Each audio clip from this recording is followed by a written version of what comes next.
O Pai não habita em templos.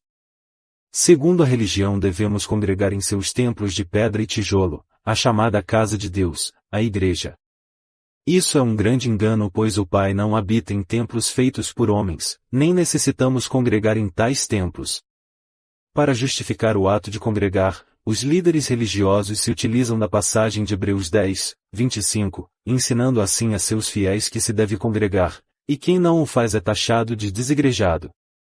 Mas o que as pessoas não sabem é que esta mesma passagem foi adulterada propositalmente pelo sistema religioso, justamente para induzir as pessoas a frequentarem suas denominações. Note que a versão grega original nem sequer é mencionada a palavra congregar, pois esta passagem sofreu adulteração para que as pessoas fossem enganadas e assim frequentar os templos religiosos.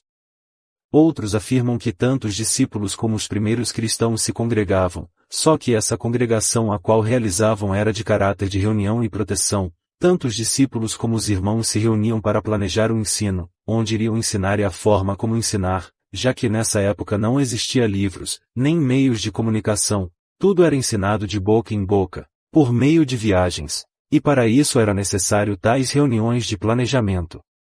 Além disso, os irmãos se reuniam para se protegerem, já que eram perseguidos tanto pelos judeus como pelos romanos, então era comum se reunirem para se fortalecerem e protegerem.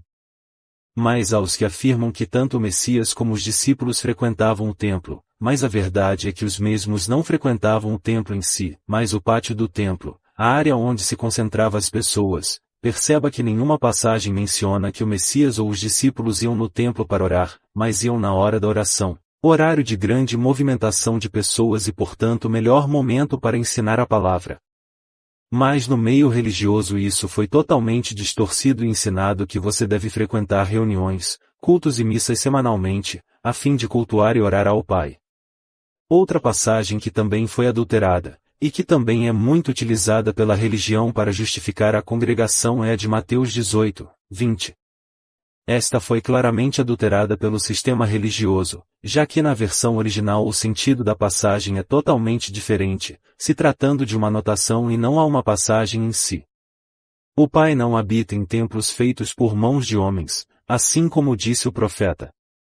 Como uma criatura poderia criar uma habitação para seu Criador, o qual criou todas as coisas? Como o Pai poderia habitar em um templo de pedra e tijolo se o céu é seu trono? Se ele é onisciente e onipresente, por qual razão ele habitaria um único lugar físico como afirmam os religiosos? O Messias foi claro ao dizer à samaritana que nem no monte nem no templo o Pai seria adorado, mas sim em espírito, no nosso entendimento, onde ele de fato habita. Repare na passagem da samaritana, como a mesma estava confusa, pois não sabia onde se devia adorar ao Pai, pois uns diziam que deveria ser no templo, enquanto seu povo adorava no monte. O mesmo faz as pessoas atualmente, elas são induzidas a ir em diversos templos e denominações diferentes, cada qual alegando que sua igreja é a certa, que é nela que se encontra Deus e etc. Mas o Messias foi claro em dizer à samaritana que os verdadeiros adoradores o adoram em espírito, pois o Pai é espírito e essa é a forma correta de adorá-lo, em oculto, no seu íntimo, e não em multidões dentro de templos de pedra. O único interesse dos líderes religiosos é encher seus templos de pessoas, por meio de falsos milagres, curas e louvores, pois assim lucram com mais dízimos e ofertas, por isso criaram esse engano de casa de Deus ou templo santo. O Pai não habita em templos, santuários, basílicas, casas, garagens, ou qualquer outro local físico que o ser humano possa determinar, pois o Pai é onisciente e onipresente, é um ser espiritual. E por ser espiritual ele somente pode se manifestar no meio espiritual, ou seja, no nosso espírito. Por isso o Messias disse que devemos adorá-lo em espírito. É nosso corpo a verdadeira morada e igreja do Pai, já que fomos feitos à sua imagem e semelhança, dentro de nós contém seu espírito e sopro de vida, a sua centelha.